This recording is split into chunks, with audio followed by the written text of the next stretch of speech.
হেই, আপনি যদি crime thriller এবং অ্যাকশন পছন্দ করেন একসাথে এবং একটা ভালো গল্প পছন্দ করেন, তাহলে আপনার জন্য একটা মুভি রিলিজ পাবে ১৬ জানুয়ারি ২০২৬ এই মুভির নাম হলো 'দ্য রিপ'। এই মুভির মূল ২ টা ক্যারেক্টার হলো ম্যাট ডেমন এবং বেন অ্যাফ্লেক। ম্যাট ডেমনের আপকামিং আরেকটা মুভি আছে 'দ্য অডিসে', যেখানে অডিসিয়াসের ভূমিকায় অ্যাক্টিং করছে অলরেডি। এবং আপনারা বেন অ্যাফ্লেককে তো চিনেন, বিশেষ করে যারা ব্যাটম্যান দেখছেন তারা তো চিনেন। তো এই ২ টা ক্যারেক্টার মূল ক্যারেক্টার। আরো একটা ক্যারেক্টার আছে যার নাম স্টিভেন ইয়ান। যারা 'দ্য ওয়াকিং ডেড' ওয়েব সিরিজটা দেখছেন তারা অবশ্যই এই অ্যাক্টরকে আপনারা চিনেন। এই মুভির কাহিনীটা আনুমানিক যেটা ধারণা করা যায় ট্রেলার দেখে, সেটা হলো আপনার একটা পুলিশ বাহিনী তারা একটা বাড়িতে ঢুকে এবং ওই বাড়িতে ঢোকার পর সিজ করে বাড়িটাকে সিজ করার পর দেখে যে বাড়িতে অনেক টাকা, হিউজ পরিমাণ টাকা। তো অনেক টাকা যেখানে থাকে সেখানে কিন্তু মানুষের ব্রেন আর কাজ করে না। তো যেহেতু ওরা একটা পুলিশ সদস্য, সবাই লিটারেলি বাইরের সাথে কানেকশন বন্ধ করে দেয় এবং ওই টাকাগুলো নিজেরা খাওয়ার ধান্দা করে। যেখানে ঘটে আরেকটা সিরিয়াসনেস, সেটা হলো আপনার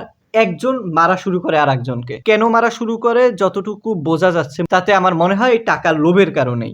বাট আল্টিমেটলি কি হবে মুভিতে আমি জানি না। মানে 100% সিওর ভাবে বলা যায় না আরকি। তো আপনি যদি থ্রিলার পছন্দ করেন, ক্রাইম থ্রিলার, তাহলে অবশ্যই অপেক্ষা করুন ১৬ জানুয়ারি পর্যন্ত।